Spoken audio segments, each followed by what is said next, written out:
ನಮಸ್ಕಾರ ಸ್ನೇಹಿತರೆ, ಇಂದಿನಂತೆ ನೀವೆಲ್ಲರೂ ಚೆನ್ನಾಗಿದ್ದೀರಾ ಅಂತ ಭಾವಿಸ್ತಾ ಇವತ್ತಿನ ವ್ಲಾಗನ್ನು ನಿಮ್ಮ ಮುಂದೆ ಪ್ರಸ್ತುತಪಡಿಸ್ತಾ ಇದ್ದೀನಿ. ನಾನು 3 ತಿಂಗಳಿಂದ ವೀಡಿಯೋಗಳನ್ನ ಸರಿ ಮಾಡಿ ಹಾಕಿರಲಿಲ್ಲ, ಅಂದರೆ ಡೈಲಿ ರೊಟೀನ್ ಹಾಕ್ತಾ ಇರಲಿಲ್ಲ. ಶಾರ್ಟ್ಸು ಮತ್ತು ಲೈವು ಅದೆಲ್ಲ ಮಾಡ್ತಾಯಿದ್ದೆ. ನೋಡಿ, ಇವತ್ತು ಸಡನ್ನಾಗಿ 2 ಚಿಕನ್ನು ಮತ್ತು ಫಿಶ್ಶು ತಂದಿದ್ದಾರೆ. ಎರಡದ್ದು ಕಬಾಬ್ ಮಾಡ್ತಾಯಿದ್ದೀನಿ.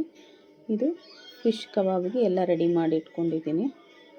ಇದು ಕೊತ್ತಂಬರಿ ಸೊಪ್ಪು, ಅದನ್ನೆಲ್ಲ ತೊಳ್ಕೊಂಡು ರೆಡಿ ಮಾಡೋಕ್ಕೆ ಸೈಡಿಗೆ ಇಟ್ಟಿದ್ದೀನಿ. ಎಣ್ಣೆನ ಕಾಯಲ್ಲಿಟ್ಟಿದ್ದೀನಿ. ಇವಾಗ ಫಿಶ್ ಕಬಾಬು ಮತ್ತು ಚಿಕನ್ ಕಬಾಬ್ ಎರಡು ರೆಡಿ ಮಾಡ್ತೀನಿ. ಅದಕ್ಕೆ ಅನ್ನ ಸಾಂಬಾರು ಇದಿಷ್ಟು. ಆಮೇಲೆ ನಾನು 3 ತಿಂಗಳಿಂದ ವ್ಲಾಗ್ಗಳನ್ನು ಮಾಡೇ ಇರಲಿಲ್ಲ. ಏನಿಲ್ಲ ಅಂದರೆ ಸರಿಸುಮಾರು ಒಂದು 90ರಿಂದ 100 ಡೈಲಿ ರೊಟೀನ್ ವ್ಲಾಗ್ಗಳನ್ನು ಮಾಡಬೇಕಿತ್ತು. ನನಗೆ ಅದು ಲೆಸ್ ಆಗಿಬಿಟ್ಟಿದೆ. ಅದನ್ನು ಮತ್ತೆ ಕವರ್ ಮಾಡೋಕ್ಕೆ ಪ್ರಯತ್ನ ಮಾಡೋಣ ಅಂತ ಇದ್ದೀನಿ, ಬೇರೆ ಬೇರೆ ವೀಡಿಯೋಗಳನ್ನೆಲ್ಲ ಮಾಡಿ. ಈಗ ಸದ್ಯಕ್ಕೆ ಮಧ್ಯದಲ್ಲಿ ಏನಾದರೂ ವಿಶೇಷ ಸ್ಪೆಷಲ್ ಏನಾದ್ರು ಮಾಡಿದಾಗ ಒಂದು ಪುಟ್ಟ ವೀಡಿಯೋಗಳನ್ನ ಮಾಡಾಕ್ತೀನಿ. ದಯವಿಟ್ಟು ಎಲ್ಲರೂ ನನಗೆ ಸಪೋರ್ಟ್ ಮಾಡಿ. ಸಭಿ ಆಪ್ ಸಭಿ ಲೋಗ್ ಮೇರೆ ಕೋ ಸಪೋರ್ಟ್ ಕರಿಯೇ. ಯಾಕೆಂದರೆ ನನಗೆ ಹಿಂದಿ ಸಬ್ಸ್ಕ್ರೈಬರು ಜಾಸ್ತಿ ಇದ್ದಾರೆ. ಅವರು ನನಗೆ ತುಂಬ ಸಪೋರ್ಟ್ ಮಾಡಿದ್ದಾರೆ.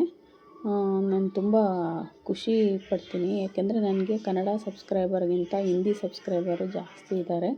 ಅವರು ತುಂಬ ನನಗೆ ಬೇಗ ಸಪೋರ್ಟ್ ಮಾಡಿದರು. ಅದಕ್ಕೆ ನನಗೆ ತುಂಬ ಖುಷಿ ಆಗುತ್ತೆ. ಯಾರಾದ್ರೂ ಒಂದು ಒಳ್ಳೆ ಸಪೋರ್ಟಿಂಗ್ ಮನೋಭಾವನೆ ಇರುವಂಥ ವ್ಯಕ್ತಿಗಳು ನಮಗೆ ಜೀವನದಲ್ಲಿ ಪ್ರತಿಯೊಬ್ಬರಿಗೂ ಅವಶ್ಯಕತೆ ಇರುತ್ತೆ. ನಾವುಗಳು ಸಹ ಅದೇ ರೀತಿ ಅವ್ರಿಗೂ ಸಪೋರ್ಟ್ ಮಾಡಬೇಕಾಗಿರುತ್ತೆ. ಇವಾಗ ಎಣ್ಣೆ ಕಾಯ್ತಾ ಇದೆ. ದಯವಿಟ್ಟು ಎಲ್ಲರೂ ನನಗೆ ಸಪೋರ್ಟ್ ಮಾಡಿ. ನನ್ನ ಮುಂದಿನ ದಿನಗಳಲ್ಲಿ ನನಗೆ ಅರ್ನಿಂಗು ಆ ಥರ ಏನಾದರೂ ನನಗೆ ಯೂಟ್ಯೂಬಿಂದ ಸ್ಟಾರ್ಟ್ ಆದರೆ ಖಂಡಿತವಾಗ್ಲೂ ಅದರದ್ದು ಏನೇ ಒಂದು ಅರ್ನಿಂಗ್ ಬಂದ್ರೂ ಇದು ನಾನು ಇಂಪ್ರೂವ್ ಮಾಡ್ಕೊಳ್ಳೋಕ್ಕೆ ಬಳಸ್ಕೊಳ್ತೀನಿ ಮತ್ತು ಅತ್ಯುನ್ನತವಾದಂಥ ವೀಡಿಯೋಗಳನ್ನ ತಂದು ನಿಮ್ಮ ಮುಂದೆ ಪ್ರಸ್ತುತಪಡಿಸೋಕ್ಕೆ ಇಷ್ಟಪಡ್ತೀನಿ. ಇವಾಗ ನೋಡಿ, ಎಣ್ಣೆ ಕಾಯಲಿಟ್ಟಿದ್ದೀನಿ. ಇದನ್ನು ನಾನು ನಿಮ್ಮ ಹತ್ರ ಮಾತಾಡಿಕೊಂಡು ಹೇಳ್ತಾ ಇರೋ ಕಾರಣಕ್ಕೆ ನಾನು ಈ ಕಡೆ ಗಮನ ನಿಮ್ಮ ಕಡೆ ಇತ್ತು. ಇವಾಗ ಆಯಿತು, ಎಲ್ಲ ಕಲಸಿಟ್ಕೊಂಡಿದ್ದೆ. ಇವಾಗ ನಿಮ್ಮ ಹತ್ರ ಮಾತಾಡಿಕೊಂಡು ಫಿಶನ್ನು ಕಬಾಬನ್ನ ಕಲಿಸ್ಕೊಂಡೆ. ಇದಕ್ಕೆ ಇದಕ್ಕೆ ಏನು ಕಬಾಬಿಗೆ ಮೊಟ್ಟೆ ಗಿಟ್ಟೆ ಏನೂ ಹಾಕಲ್ಲ, ಅದೇ ಸಾಕಾಗುತ್ತೆ, ಅಂಟ್ಕೊಳ್ಳುತ್ತೆ. ಇದು ಚಿಕನಿಗೆ ಬಂದು ಮೊಟ್ಟೆ 2 ಮೊಟ್ಟೆ ಹಾಕ್ಕೊಂಡು ಬೆಳ್ಳುಳ್ಳಿ ಶುಂಠಿ ಪೇಸ್ಟು ನಾನು ಮನೇಲೇ ಮಾಡಿ ಇಟ್ಕೊಂಡಿದ್ದೆ ಒಂದು ಡಬ್ಬದಲ್ಲಿ ಫ್ರಿಜ್ಜಲ್ಲಿ. ಅದನ್ನೇ ಸ್ವಲ್ಪ ಎಷ್ಟು ಬೇಕೋ ಅಷ್ಟು ಹಾಕ್ಕೊಂಡೆ. ಒಂದೊಂದು ಸಲ ಖಾಲಿ ಆಗಿದ್ದಾಗ ಸಡನ್ನಾಗಿ ಮಾಡಬೇಕು ಅಂದಾಗ ಅವರೇ ರೆಡಿಮೇಡೇ ತಂದು ಇದು ಮಾಡ್ತಾರೆ. ಇವಾಗ ಚಿಕ್ಕದು ಅದು ಎಣ್ಣೆ ನೋಡಿ, ನಮ್ಮ ಮನೆಯವ್ರಿಗೆ ಮೀನು ಅದೆಲ್ಲ ಆಗೋಲ್ಲ, ಅದಕ್ಕೋಸ್ಕರ ಇಷ್ಟ ಆಗೋಲ್ಲ ಅವ್ರಿಗೆ. ಈಟು ಅಂತಲೂ ಏನೋ ಒಟ್ಟು ಅವ್ರು ತಿನ್ನಲ್ಲ. ಮುಂಚೆ ಎಲ್ಲ ತಿಂತಾಯಿದ್ರಂತೆ, ಈಗ ತಿನ್ನೋದು ಬಿಟ್ಬಿಟ್ಟಿದ್ದಾರೆ. ಅದಕ್ಕೆ ನಾನು ಸಪ್ರೇಟ್ ಬಾಣಲೆನೇ ಮಾಡೋದು ಯಾವಾಗಲೂ ಅಷ್ಟೇ. ಇದ್ರದ್ದು ಎಣ್ಣೆ ಅದೆಲ್ಲ ಫ್ರೈ ಮಾಡಿದಾಗ ಅದರಲ್ಲಿ ಇದಾಗೋದ್ರೆ ಅವ್ರಿಗೆ ಅಲರ್ಜಿ ಥರ ಆಗಿಬಿಟ್ರೆ ಅದಕ್ಕೋಸ್ಕರ ಸಪ್ರೇಟಾಗಿ ಹಾಕಿ ಸಪ್ರೇಟ್ ಮಾಡ್ತೀನಿ. ಅದರಲ್ಲಿ ಚಿಕನ್ ಕಬಾಬನ್ನು ಮಾಡ್ತೀನಿ. ಇದರಲ್ಲಿ 2 ಪೀಸು ಹಾಕ್ತೀನಿ. ನನಗೆ ಫಿಶ್ ಅಂದರೆ ತುಂಬ ಇಷ್ಟ. ನನ್ನ ಮಗ ತಿನ್ನಬೇಕು ಒಳ್ಳೆಯದು ಅನ್ನೋ ಉದ್ದೇಶಕ್ಕೋಸ್ಕರ ತಿಂತಾನೆ. ನನ್ನ ಮಗಳು ಕೂಡ ಈ ನಡುವೆ ತಿನ್ನಬೇಕು ಅಂದ್ಬಿಟ್ಟು ಅವಳನ್ನು ಕಲ್ತಿದ್ದಾಳೆ. ಒಳ್ಳೆಯದು ಮೀನು, ತುಂಬ ಒಳ್ಳೆಯದು ಆರೋಗ್ಯಕ್ಕೆ ಅಂತ. ಇನ್ನು ಬಿಟ್ಟರೆ ಹೆಚ್ಚಿಗೆ ಮೀನು ತಿನ್ನಬೇಕು. ಅದರಲ್ಲೂ ಸಾಂಬಾರು, ಮೀನು ಸಾಂಬಾರು, ಮುದ್ದೆ, ಅನ್ನ ಈ ಥರ ಅಂದರೆ ನನಗೆ ತುಂಬ ಇಷ್ಟ. ಏಕೆಂದರೆ ನಮ್ಮ ತಂದೆ ಮಂಗಳೂರು ಸೈಡವರು, ಅವರಿಗೆಲ್ಲ ಫಿಶ್ಶು ಅದು ಇಷ್ಟ. ಅದರಲ್ಲೂ ನನಗೂ ನಮ್ಮ ತಂದೆಗೆ ತುಂಬ ಫಿಶ್ ಅಂದರೆ ತುಂಬ ಇಷ್ಟ. ನಾನು ನಮ್ಮ ಮನೆಯವ್ರನ್ನ ಮದುವೆ ಆದಮೇಲೆ ಫಿಶ್ಶು ಅದೆಲ್ಲ ಸ್ವಲ್ಪ ಕಡಿಮೆನೇ ಮಾಡಿದ್ದೀನಿ.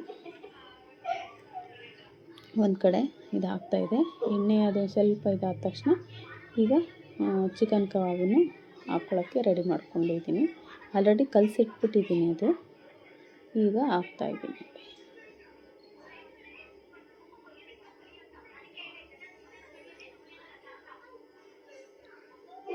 ನಾನು ಮುಂಚೆ ಎರಡು ಒಲೆ ಇರೋವಂಥ ಸ್ಟೌವಲ್ಲಿ ಬಳಸ್ತಾ ಇದ್ದೆ. ನಾನು ಮೊದಲೆಲ್ಲ ಒಂದು 25 ಅಡುಗೆ ವೀಡಿಯೋಗಳನ್ನ ಮಾಡಿದ್ದೆ. ಅದು 2 ಒಲೆ ಸ್ಟವ್ ಇತ್ತು. ಅದು ತುಂಬ ಚೆನ್ನಾಗಿತ್ತು. ನಾನೇ ಫಸ್ಟಿಂದ ಮಾಡೋಣ ಅಂದ್ಬಿಟ್ಟು ಡಿಲೀಟ್ ಮಾಡಿಬಿಟ್ಟೆ. ತಿರ್ಗಾ ನಾನು ಯೂಟ್ಯೂಬಿಗೆ ಮೆಸೇಜನ್ನು ಕಳಿಸಿದ್ದೆ, ನಾನು ಆ ವೀಡಿಯೋನ ವಾಪಸ್ಸು ನನಗೆ ಇದು ಮಾಡಿಕೊಡಿ ಅಂತ.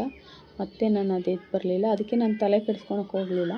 ನನ್ನ ಸಿಸ್ಟಮಲ್ಲೂ ಕೂಡ ಇದೆಯಾ ಅಂತ ಚೆಕ್ ಮಾಡಿದ್ವಿ. ಅದು ಬಟ್ ಎಲ್ಲೆಲ್ಲೋ ಹೋಗಿ ತಿರ್ಗಾ ಎಡಿಟಿಂಗ್ ಮಾಡಿ ಮತ್ತು ಬೇರೆ ಥರ ಆಗಬಾರ್ದು ಅಂತ ಅದೇ ಐಟಮ್ಗಳನ್ನ ರಿಪೀಟ್ ಮಾಡೋಣ ಬಿಡು ಅಂದ್ಬಿಟ್ಟು ನನ್ನ ಆಮೇಲೆ ತುಂಬ ಬೇಜಾರಾಗೋಯಿತು, ಎಷ್ಟು ಕಷ್ಟ ಬಿದ್ದು ಮಾಡಿದ್ದೆ, ಎಲ್ಲ ಇದಾಯ್ತಲ್ಲ ಅಂತ.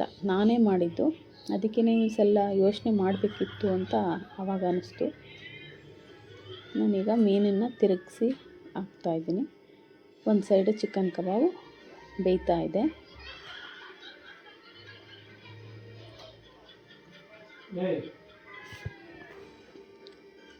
ದಯವಿಟ್ಟು ಎಲ್ಲರೂ ಸಪೋರ್ಟ್ ಮಾಡಿ. ಇನ್ನೊಂದು ನನಗೆ 1K ಸಬ್ಸ್ಕ್ರೈಬರ್ ಆಗಿದ್ದಾರೆ ಇವಾಗ. ಆದರೂ ಇನ್ನೂ ಯೂಟ್ಯೂಬಲ್ಲಿ ಎಷ್ಟಾದ್ರೂ ಕಡಿಮೆನೇ. ಆದರೆ ಮೋನೋಗೆ ಸಬ್ಸ್ಕ್ರೈಬ್ 1K ಬೇಕು, ಅಷ್ಟು ಮಾತ್ರ ಆಗಿದೆ. ಕೆಲವ್ರದ್ದೆಲ್ಲ ತುಂಬ ಚೆನ್ನಾಗಿ ಗ್ರೋತ್ ಆಗಿದೆ ಸಬ್ಸ್ಕ್ರೈಬರು. ಅವ್ರದ್ದೆಲ್ಲ ನೋಡಿದ್ರೆ ನಮ್ಮದು ಯಾವುದು ಒಂದು ಏನು ಹೇಳ್ತಾರೆ, ಸೀಮೆ ಸುಣ್ಣದ ಅಣು ಇರುತ್ತಲ್ಲ ಅಷ್ಟೂ ಅಲ್ಲ, ಆ ರೀತಿಯಾಗಿದೆ.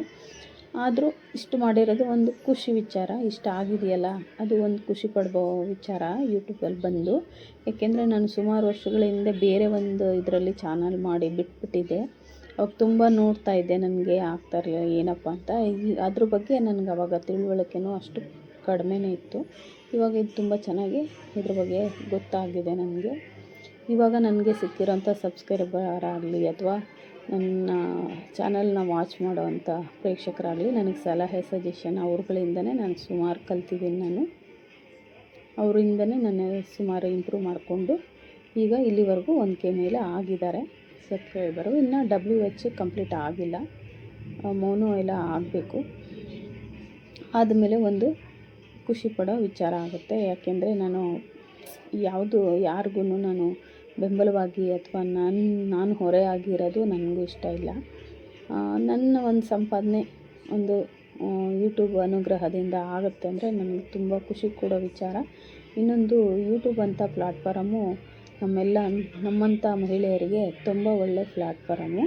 ಅದನ್ನು ನಾವು ಚೆನ್ನಾಗಿ ಯೂಸ್ ಮಾಡ್ಕೋಬೇಕು, ಕಷ್ಟ ಬೀಳಬೇಕು, ಕಂಟಿನ್ಯೂಗೆ ನಮ್ಮ ಶ್ರಮನ ಅದರಲ್ಲಿ ತೊಡಗಿಸ್ಕೊಂಡು ನಮ್ಮ ಕೆಲಸ ನಾವು ಮಾಡಿದರೆ ಖಂಡಿತವಾಗ್ಲೂ ಯೂಟ್ಯೂಬು ಕೈ ಬಿಡಲ್ಲ, ನಮ್ಮನ್ನು ಕೈ ಹಿಡ್ದೇ ಹಿಡಿಯುತ್ತೆ. ಅದಂತೂ ನಾನು ಎಲ್ಲರಿಗೂ ಭರವಸೆ ಕೊಡ್ತೀನಿ. ಯಾರು ಬೇಕಾದರೂ ಮಾಡಿ, ನಿಮ್ಮದೇ ಒಂದು ರೀತಿ, ನಿಮ್ಮದೇ ಒಂದು ಟ್ಯಾಲೆಂಟು ಏನೇ ತೊಗೊಂಡು ಮಾಡಿ, ಖಂಡಿತವಾಗ್ಲೂ ಯೂಟ್ಯೂಬು ಕೈ ಹಿಡಿಯುತ್ತೆ. ಇನ್ನೊಂದು ನನಗೆ ತುಂಬ ಖುಷಿ ವಿಚಾರ ಅಂದರೆ ಯೂಟ್ಯೂಬ್ ಮಾಡಿರೋ ಅಂಥವ್ರಿಗೆ ತುಂಬ ಒಂದು ದೊಡ್ಡ ಸೆಲ್ಯೂಟು ಮಾಡಬೇಕು. ಏಕೆಂದರೆ ಮನೆಯಲ್ಲಿರೋಂಥ ಮಹಿಳೆಯರು, ಓದಿರೋರಾಗಲಿ ಓದದೇ ಇರೋರಾಗಲಿ, ಮತ್ತು ಓದಿದರೂ ಕೂಡ ಕೆಲವರು ಆಚೆನೇ ಕಳಿಸಲ್ಲ, ಆ ಥರ ಪರಿಸ್ಥಿತಿ ಇರುತ್ತೆ. ಅಂಥವ್ರಿಗೆ ಇದು ಒಂದು ಒಳ್ಳೆ ಅವಶ್ಯಕವಾಗಿ ಮಹಿಳೆಯರಿಗೆ ಬೇಕಾಗಿರೋಂಥ ಸ್ಟೇಜನ್ನು ದೊರಕಿಸ್ಕೊಡುತ್ತೆ. ಅದು ಯೂಟ್ಯೂಬ್ ನಮಗೆ ತುಂಬ ಅದರಿಂದ ಹೆಲ್ಪ್ ಆಗುತ್ತೆ ಅಂತ ನನ್ನ ಒಂದು ಅನಿಸಿಕೆ. ನೋಡಿ, ಫಿಶ್ ಆಗಿದೆ. ನಾನು ಮೀಡಿಯಮ್ ಫ್ಲೇಮಲ್ಲಿ ಮಾಡ್ತಾಯಿದ್ದೀನಿ.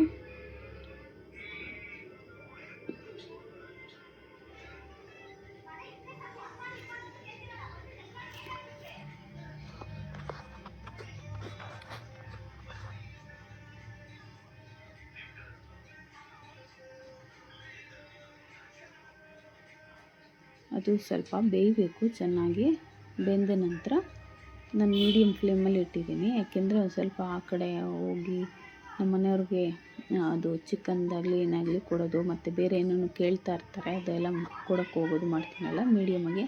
ಆಮೇಲೆ ತುಂಬ ಹೈ ಫ್ಲೇಮಲ್ಲಾದರೆ ಅದರದ್ದು ಟೇಸ್ಟನ್ನು ಹೊರಟೋಗ್ಬಿಡುತ್ತೆ. ಅದಕ್ಕೋಸ್ಕರ ಚೆನ್ನಾಗಿ ಅದರಲ್ಲೂ ಚಿಕನ್ ಕಬಾಬ್ ಅಂತೂ ನಮ್ಮ ಮನೆಯವ್ರಿಗೆ ಒಂದು ಸ್ವಲ್ಪ ರೋಸ್ಟಾಗಿ ಇರಬೇಕು.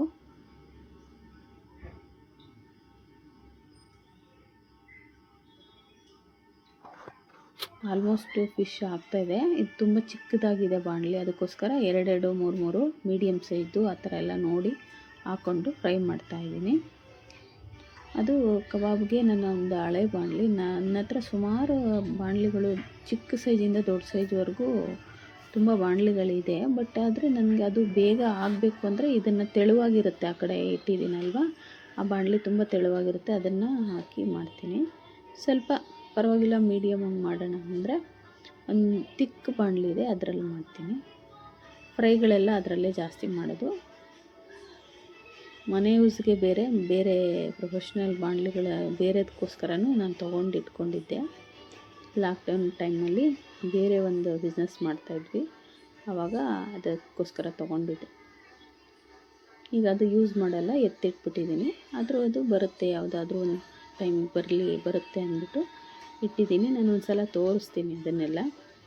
ನನ್ನ ಹಳೆ ವಿಡಿಯೋದಲ್ಲಿ ಬೇಕಿಂಗ್ ಐಟಮ್ದೆಲ್ಲ ನಾನು ತೋರಿಸಿದ್ದೀನಿ ನೋಡಿ. ಈಗ ಮತ್ತೆ ಹಾಕಿದೆ, ಅದನ್ನು ತೆಗೆದುಬಿಟ್ಟು ಇವಾಗ 3 ಪೀಸ್ ಅದರಲ್ಲೇ ಹಾಕೋಕ್ಕೆ ಆಗೋದು ನೋಡಿ. ಫ್ರೈ ಮಾಡೋಕ್ಕೆ 3 ಪೀಸ್ ಮಾತ್ರ ಅದರಲ್ಲಿ ಸೈಜ್ ಹಿಡಿಯುತ್ತೆ, ಚಿಕ್ಕ ತುಂಬದು.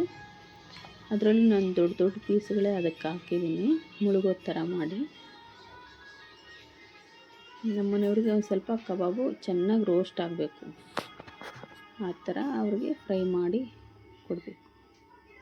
ನನಗೆ ಸ್ವಲ್ಪ ಜ್ಯೂಸಿಯಾಗಿ ಇರಬೇಕು, ಅವ್ರಿಗೆ ಫುಲ್ಲು ರೋಸ್ಟ್ ಆಗಬೇಕು ಆ ಥರ. ನಮ್ಮ ಮಕ್ಕಳಿಗೆ ಅವರು ಏನಂಗಿಲ್ಲ, ಒಟ್ಟು ಟೇಸ್ಟಿಯಾಗಿ ಚೆನ್ನಾಗಿದ್ದರೆ ಎಲ್ಲ ತಿಂತಾರೆ. ಈಗ ಚೆನ್ನಾಗಿ ಬೆಂದಾಗಿದೆ, ಇನ್ನೊಂದು 2 ನಿಮಿಷದಲ್ಲಿ ತೆಗೆದ್ಬಿಡಬೇಕು. ಅವರು ಒಂದು ಸ್ವಲ್ಪ ರೋಸ್ಟ್ ಕೇಳಿದ್ದಕ್ಕೆ ರೋಸ್ಟ್ ಮಾಡಿದ್ದು. ಇದು ಫಿಶ್ ಮಾತ್ರ ಈಗ ಹಾಕಿದ್ದೀನಿ ತೆಗೆದು, ಇನ್ನೂ ಬೇಯಬೇಕದು.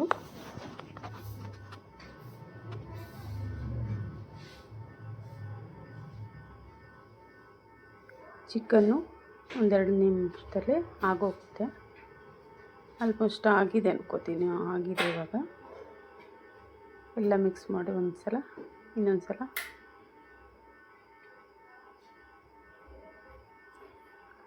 ಇನ್ನೊಂದು 2 ನಿಮಿಷ ಬಿಟ್ಟು ಅದನ್ನು ತೆಗೆದ್ಬಿಡ್ತೀನಿ.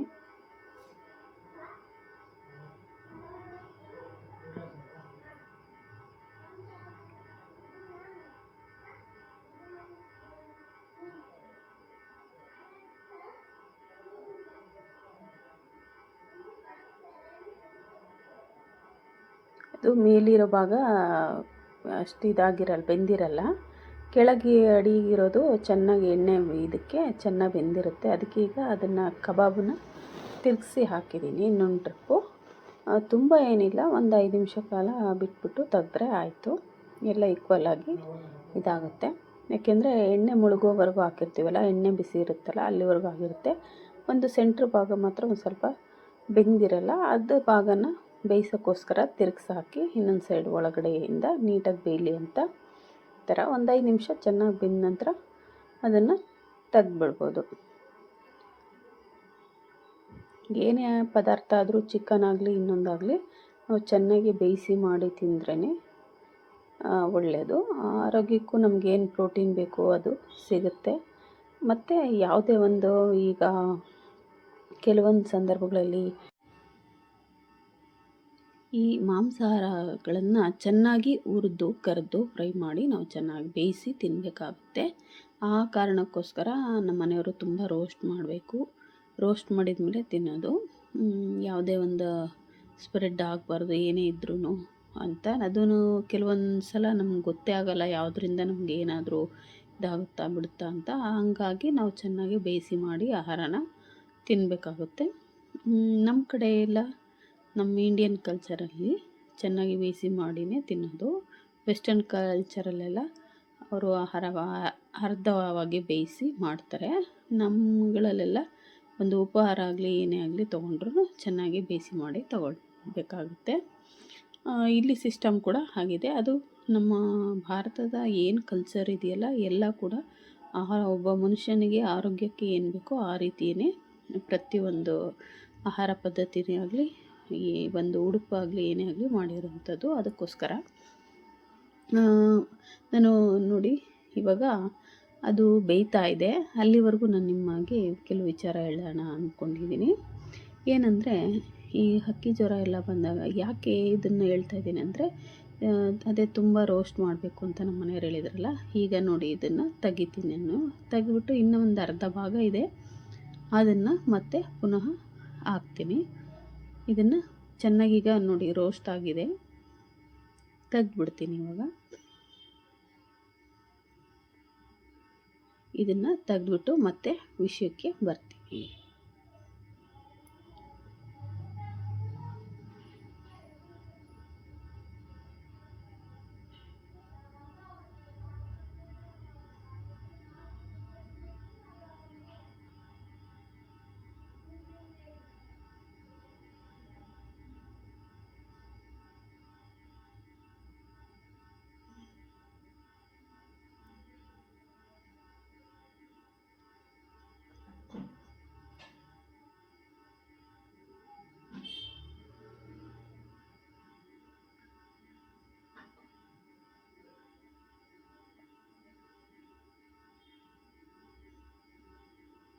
ಈಗ ನಾನು ತೊಳೆದಿಟ್ಕೊಂಡಿದ್ದೆ ಆ ಕರಿಬೇವಿನ ಸೊಪ್ಪನ್ನು ಕೂಡ ಈಗ ಅದಕ್ಕೆ ಹಾಕಿ ಅದು ಫ್ಲೇವರೆಲ್ಲ ನಮ್ಮ ಮನೇಲಿ ನಮ್ಮ ಮನೆಯವ್ರಿಗಾಗಲಿ ಮಕ್ಕಳಿಗಾಗಲಿ ಕರಿಬೇವಿನ ಸೊಪ್ಪಿದ್ದರೆ ಅದನ್ನು ಹಚ್ಕೊಂಡು ನಂಚ್ಕೊಂಡು ತಿಂತಾರೆ. ಅದ್ರ ಫ್ಲೇವರ್ ಇಷ್ಟ. ಅದಕ್ಕೋಸ್ಕರ ಸ್ವಲ್ಪ ಕರಿಬೇವಿನ ಸೊಪ್ಪು ತಂದುಬಿಟ್ಟು ಫ್ರೈ ಮಾಡಿ ಈ ಕರೆದಿರೋಂಥ ಕಬಾಬ್ ಮೇಲೆ ಹಾಕ್ತೀನಿ. ಜೊತೆಗೆ ಈರುಳ್ಳಿ ಮತ್ತು ನಿಂಬೆಹಣ್ಣು ಕೂಡ ಹೆಚ್ಚಿ ಕೊಡ್ತೀನಿ. ಇದ್ದರೆ ಸೌತೆಕಾಯಿನೂ ಕೂಡ ಹೆಚ್ಚಿಡ್ತೀನಿ. ಅದನ್ನು ನಂಚ್ಕೊಂಡು ತಿಂತಾರೆ, ಚೆನ್ನಾಗಿರುತ್ತೆ ಅಂದ್ಬಿಟ್ಟು.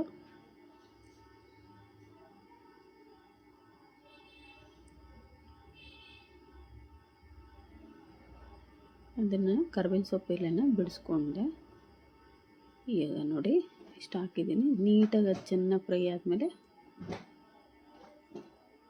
ಇದು ಫಿಶ್ ಆಗಿದೆ, ತೆಗೆದ್ಬಿಡ್ತೀನಿ. ಚೆನ್ನಾಗಿ ಫ್ರೈ ಆಗಿಬಿಟ್ಟು ಇನ್ನೊಂದು 10 ನಿಮಿಷ ಬಿಟ್ಟಿದ್ರು ಇದಾಗ್ಬಿಡ್ತಾಯಿತ್ತು. ನಾನು ಆ ಕಡೆ ಗಮನ ಮತ್ತು ನಿಮ್ಮ ಕಡೆ ಗಮನ. ಇವಾಗ ಆಯಿತು. ಮತ್ತು ಇದು ಫಿಶ್ಶು ಇನ್ನೊಂದು 2-3 ಎಷ್ಟಾಗುತ್ತೋ ನೋಡ್ತೀನಿ. ಹಾಕ್ಬಿಟ್ಟು ಕರಿಬೇವಿನ ಸೊಪ್ಪನ್ನು ಕರೆದಿರೋದು ಅದು ಮೀಡಿಯಮ್ ಆಗಿ ಮಾಡಿದ್ದೀನಿ. ಈಗ ಇದೊಂದು ಪೀಸ್ ಇದೆ, ಇನ್ನು ತಲೆ ಭಾಗ ಮಾತ್ರ ಫಿಶ್ದು ಉಳಿದಿದೆ. ಆಲ್ಮೋಸ್ಟ್ ಎಲ್ಲ ಆಯಿತು. ಈ ಚಿಕನ್ ಮತ್ತು ಇನ್ನೊಂದು ಇಬ್ಬೆ ಇದೆ, ಅದೊಂದು ಹಾಕ್ಕೋಬೇಕು. ಅದೊಂದು ಹಾಕ್ಬಿಟ್ರೆ ಆಯಿತು. ಫಿಶ್ಶು ಇನ್ನು 1-2 ಪೀಸ್ ಇದೆ ಅಷ್ಟೇ. ನೋಡಿ ಈ ಥರ ಎಲ್ಲ ನೀಟಾಗಿ ಎಣ್ಣೆ ಇದು ಮಾಡಿ. ಏನಂದರೂ ನಾವು ಆಯಿಲ್ ಯೂಸ್ ಮಾಡಬಾರ್ದು. ತುಂಬ ಅಪರೂಪಕ್ಕೆ ಈ ಥರ ಮಾಡಿ ತಿಂತೀವಿ. ಜಾಸ್ತಿ ಯೂಸ್ ಮಾಡಬಾರ್ದು ಆಯಿಲು. ಹಬೆಯಲ್ಲಿ ಬೇಯಿಸಿರೋ ಆಹಾರನೇ ತುಂಬ ಆರೋಗ್ಯಕ್ಕೆ ಒಳ್ಳೆಯದು. ಆದರೆ ನಮ್ಮ ಮನೆಯವ್ರಿಗೆ ಕಬಾಬೇ ತುಂಬ ಇಷ್ಟ. ನಮಗೆ ಕಬಾಬ್ಗಿನ್ನ ಸಾರಲ್ಲಿ ಫ್ರೈಯಲ್ಲಿ ಇಷ್ಟ.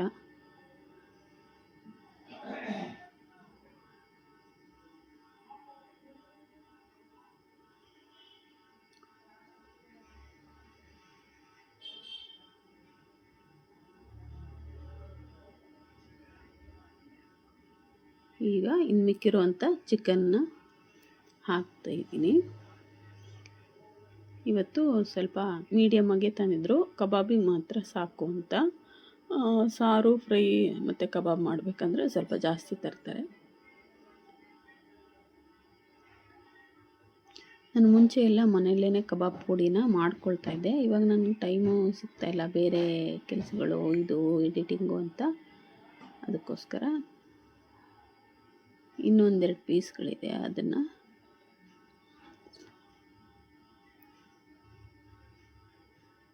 ಫಿಶ್ದು ಇದು, ಆ ಕಡೆ ಚಿಕನ್ದು. ಇನ್ನು ಲಿವರ್ ಒಂದು ಭಾಗ ಮಾತ್ರ ಉಳಿದಿದೆ. ನೋಡಿ ಇವಾಗ ಟಾಪಿಕಿಗೆ ಬರ್ತೀನಿ. ಚಿಕನ್ ಲಿವರ್ ಆಗಲಿ ಅಥವಾ ಮಟನ್ ಲಿವರ್ ಆಗಲಿ, ಹಳ್ಳಿಗಳಲ್ಲಿ ಈ ಫ್ರೈ ಸಾರಿಗೆಲ್ಲ ಬೇಯಿಸ್ತಾ ಇರಲಿಲ್ಲ. ಏಕೆಂದರೆ ಅದರಿಂದನೇ ವೈರಸ್ ಎಲ್ಲ ಸ್ಪ್ರೆಡ್ ಆಗೋದು ಅಂತ ಅವ್ರಿಗೂ ಕೂಡ ಒಂದು ಅಂದಾಜಲ್ಲಿ ಒಂದು ಅನುಭವನ ಅಥವಾ ಎಕ್ಸ್ಪೀರಿಯೆನ್ಸು ಇರುತ್ತೆ ಅನ್ನೋದಕ್ಕೆ ಒಂದು ಉದಾಹರಣೆ. ಯಾಕೆಂದರೆ ಲಿವರ್ನ ಯಾವಾಗಲೂ ಕೆಂಡದಲ್ಲಿ ಒಲೆಯಲ್ಲಿ ಅಡುಗೆ ಮಾಡ್ತಾ ಇದ್ರಲ್ವ, ಆವಾಗ ಕೆಂಡದಲ್ಲೇ ಸುಟ್ಟುಬಿಟ್ಟು ದೊಡ್ಡವರಿಗೆ ಹಿರಿಯರಿಗೆ ಕೊಡ್ತಾಯಿದ್ರು. ಹಾಗೆ ಬೇಯಿಸಿ ಮಾಡಿ ತಿನ್ನಬಾರ್ದು ಅಂತ. ಅದಕ್ಕೆ ಈ ಪ್ರಾಣಿಗಳ ಪಕ್ಷಿಗಳ ಅಂಗಾಂಗಗಳಾಗಲಿ ತುಂಬ ಚೆನ್ನಾಗಿ ಬೇಯಿಸಿ ಮಾಡಿನೇ ತಿನ್ನಬೇಕು. ಆಲ್ಮೋಸ್ಟ್ ಆಯಿತು ಈ ಕಡೆದು ಫ್ರೈ. ಇನ್ನೊಂದೆರಡು ಪೀಸ್ ತಲೆ ಭಾಗ ಮಾತ್ರ ಉಳಿದಿದೆ.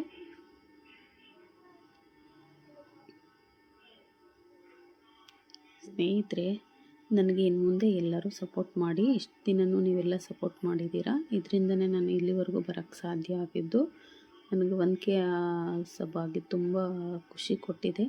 ಮತ್ತು ನನಗೆ ಮುಂದಕ್ಕೆ ನಾನು ಯೂಟ್ಯೂಬ್ ಜರ್ನಿನ ಮುಂದುವರ್ಸೋಕ್ಕೆ ಮೋಟಿವೇಶನ್ ಕೂಡ ಆಗಿದೆ. ಆ ಕಾರಣದಿಂದ ನೀವು ಯಾವಾಗಲೂ ಸದಾ ನನ್ನ ಸಪೋರ್ಟಿಗೆ ಇರಬೇಕು, ನಿಮ್ಮಲ್ಲಿ ನಾನು ಬೇಡ್ಕೊಳ್ತೀನಿ. ನಾನು ಮುಂದಿನ ದಿನಗಳಲ್ಲಿ ಒಳ್ಳೊಳ್ಳೆ ವಿಡಿಯೋಗಳನ್ನು ನಿಮ್ಮ ಮುಂದೆ ತರ್ತೀನಿ. ಈಗ ಸಾಧ್ಯವಾದಷ್ಟು ನನ್ನ ಕೈಲಿ ಎಷ್ಟು ಶಕ್ತಿ ಮೀರಿ ಸಾಧ್ಯವಾಗುತ್ತೋ ಅಷ್ಟನ್ನು ನಾನು ಮಾಡ್ತೇನೆ. ಮುಂದಿನ ದಿನಗಳಲ್ಲಿ ನನ್ನ ಎಲ್ಲ ಸಮಯವನ್ನು ಯೂಟ್ಯೂಬ್ಗಾಗಿಯೇ ನಾನು ಮುಡುಪಾಗಿಡ್ತೀನಿ. ಇವಾಗ ಒಂದು ಸೈಡ್ ಇದಾಗಿದೆ, ಇನ್ನೊಂದು ಸೈಡ್ ತಿರುಗಿಸಿ ಹಾಕ್ತಾಯಿದ್ದೀನಿ.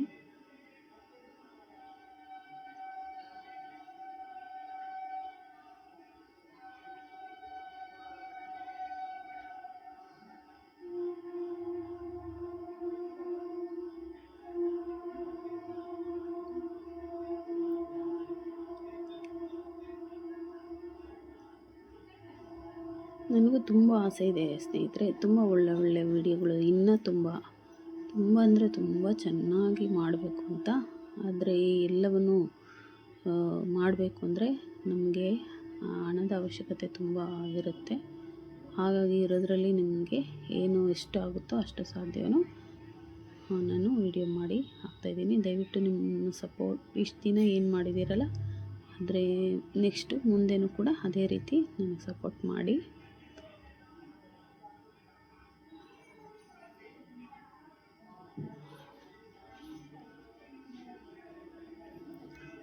ನಾನು 3 ತಿಂಗಳಿಂದ ನಾನು ಡೈಲಿ ರೊಟೀನ್ನ ನಿಲ್ಲಿಸ್ಬಿಟ್ಟಿದ್ದೆ. ಏಕೆಂದರೆ ನಾನು ಬೇರೆ ಕೆಲವು ಒಂದು ಕೆಲಸದಲ್ಲಿ ಇಂಪಾರ್ಟೆಂಟಾಗಿ ನನಗೆ ಎಡಿಟಿಂಗ್ ಮಾಡೋಕ್ಕಾಗ್ತಾ ಇರಲಿಲ್ಲ. ವಿಡಿಯೋ ಎಲ್ಲ ಮಾಡಿ ಅದನ್ನು ಕಟ್ ಮಾಡಿ ಎಡಿಟಿಂಗ್ ಮಾಡೋದು ಸ್ವಲ್ಪ ಟೈಮ್ ಹಿಡಿತಾಯಿತ್ತು. ಅದಕ್ಕೋಸ್ಕರ ಎಲ್ಲ ಎಡಿಟಿಂಗ್ ಮಾಡಿ ಎಲ್ಲ ಆದ ನಂತರ ಥಂಬ್ನೇಲ್ ಕ್ರಿಯೇಟ್ ಮಾಡೋದು, ತಿರ್ಗಾ ಅದನ್ನು ಹೋಗಿ ಅಪ್ಲೋಡ್ ಮಾಡೋದೇ ತುಂಬ ಟೈಮ್ ಹಿಡಿತಾಯಿತ್ತು. ಈ ರೀಸನ್ಗೋಸ್ಕರ ನನಗೆ ಅದು ಸ್ವಲ್ಪ ಬಿಟ್ಟು ಈಗ ಒಂದು 3 ತಿಂಗಳಿಂದ ಡೈಲಿ ರೊಟೀನ್ನ ಸ್ಟಾಪ್ ಮಾಡಿಬಿಟ್ಟಿದ್ದೆ. ಇನ್ನು ಮುಂದೆ ನಾನು ಅದನ್ನು ನನ್ನ ಇದನ್ನೆಲ್ಲ ಬದಿಗೊತ್ತಿ ಬೇರೆ ಕೆಲಸಗಳನ್ನು ಅದನ್ನು ಪುನಃ ರಿಕವರ್ ಮಾಡೋಕ್ಕೆ ನಾನು ಪ್ಲ್ಯಾನ್ ಮಾಡಿದ್ದೀನಿ ಆಲ್ರೆಡಿ. ಮುಂದೆ ಅದನ್ನು ಪ್ರಸ್ತುತಪಡಿಸ್ತೀನಿ. ದಯವಿಟ್ಟು ನೀವೆಲ್ಲರೂ ನನಗೆ ಇದೇ ರೀತಿ ಸಪೋರ್ಟ್ ಮಾಡಿ.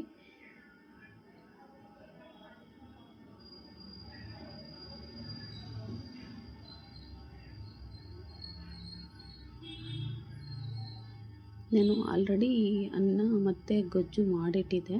ಸಾಂಬಾರೇನು ಮಾಡಿರಲಿಲ್ಲ, ಯಾಕೆಂದರೆ ಇವತ್ತು ಸಂಡೇ ಅಲ್ವಾ.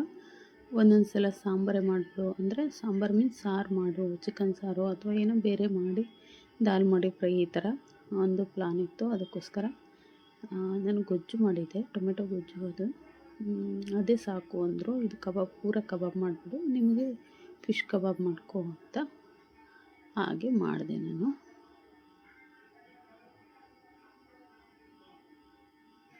ಇವತ್ತು ಯಾರೂ ಇದಾಗಬೇಡಿ, ತುಂಬ ಕೆಲಸ ಇತ್ತು.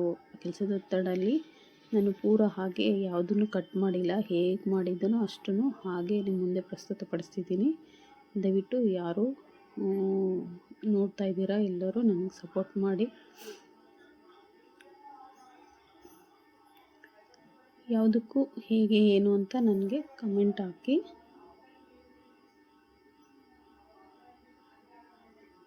ನೀವುಗಳು ಒಂದಕ್ಕೆ ಸಬ್ಬು ಆಗಿರೋದ್ರಿಂದ ನೀವೇ ನನಗೆ ಮೋಟಿವೇಶನ್ನು.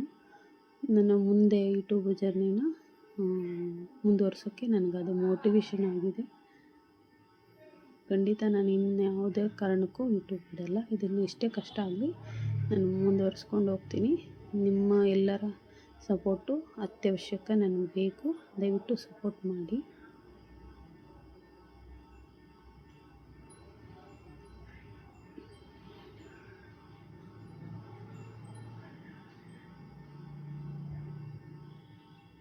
ಇವಾಗ ಇದು ಕೂಡ ಆಯಿತು. ಇನ್ನೇನು ಒಂದೆರಡು ತಲೆ ಭಾಗ ಮಾತ್ರ ಇದೆ, ಅದೆರಡು ಫ್ರೈ ಮಾಡಿಬಿಟ್ರೆ ಫಿಶ್ಶು ಅದು ಕೆಲಸ ಮುಗಿಯುತ್ತೆ. ಆ ಕಡೆ ಬಾಣಲೆಯಲ್ಲಿರೋ ಚಿಕನ್ ಇನ್ನು ಮಿಕ್ಕಿರೋದೇನಿದೆಯಾ ಅದು ಮುಗಿದ್ರೆ ಒಂದು ಲಿವರ್ ಮಾತ್ರ ಬಾಕಿ. ಲಾಸ್ಟಲ್ಲಿ ನಾನು ಲಿವರ್ ಫ್ರೈ ಮಾಡ್ತೀನಿ. ನೋಡಿ ಇಷ್ಟ ಆಗಿದೆ. ಇನ್ನೊಂದು ದಿಬ್ಬಿ ಹಾಕಿದ್ದೀನಿ, ಇಷ್ಟ ಆಗಿದೆ ನೋಡಿ ಫಿಶ್ಶು. ಇನ್ನು ಅಲ್ಲಿ ಎರಡೆರಡು 3 ಈ ಥರ ಹಾಕಿ ಮಾಡ್ತಾಯಿದ್ದೀನಿ. ನಮ್ಮ ಮನೆಯವ್ರೇನು ಫಿಶ್ ತಿನ್ನಲ್ಲ, ಕಬಾಬ್ ಮಾತ್ರ. ಇನ್ನೂ ಒಂದು ದಿಬ್ಬೆನ ಹಾಕಿದ್ದೀನಿ. ಅದು ಚೆನ್ನಾಗಿ ಬೆಂದ ನಂತರ ನೋಡಿ, ಅದು ಮೊಟ್ಟೆ ಹಾಕಿರ್ತೀವಲ್ವ, ಅದಕ್ಕೆ ನೊರೆ ಬಂದುಬಿಟ್ಟಿದೆ. ಆ ಥರ ನೊರೆ ಜಾಸ್ತಿ ಬರುತ್ತೆ. ಜಾಸ್ತಿ ಮೊಟ್ಟೆ ಹಾಕಿದರೆ ನಾನು 2 ಮೊಟ್ಟೆ ಹಾಕಿದ್ದೆ. ಒಂದು 600-700 ಇತ್ತು ಅಂದ್ಕೋತೀನಿ. ಅಷ್ಟಕ್ಕೆ 2 ಮೊಟ್ಟೆ ಹಾಕಿದ್ದೆ.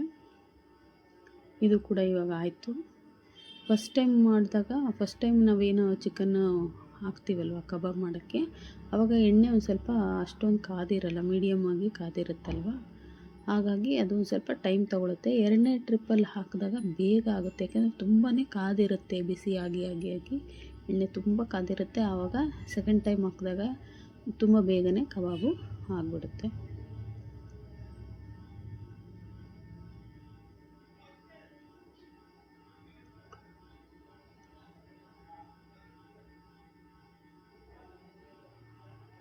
ಈಗ ಲಿವರ್ ಮಾತ್ರ ಒಂದಿದೆ, ಅದನ್ನು ತುಂಬ ಚೆನ್ನಾಗಿ ಕಾದಿರುತ್ತಲ್ಲ, ಅದಕ್ಕೆ ನಾನು ಲಾಸ್ಟಲ್ಲಿ ಹಾಕ್ಬಿಡ್ತೀನಿ. ಯಾಕೆಂದರೆ ಇಲ್ಲೆಲ್ಲ ಸಿಟಿಲಿ ನಮಗೆ ಒಲೆ ಗಿಲೆ ಇರಲ್ಲ. ಕಾದೆಣ್ಣೆಲ್ಲ ಹಾಕಿದರೆ ತುಂಬ ಚೆನ್ನಾಗಿ ಲಿವರು ಫ್ರೈ ಆಗುತ್ತೆ. ನಮಸ್ಕಾರ ಸ್ನೇಹಿತರೆ, ಮುಂದಿನ ವಿಡಿಯೋದಲ್ಲಿ ಭೇಟಿ ಆಗ್ತೀನಿ.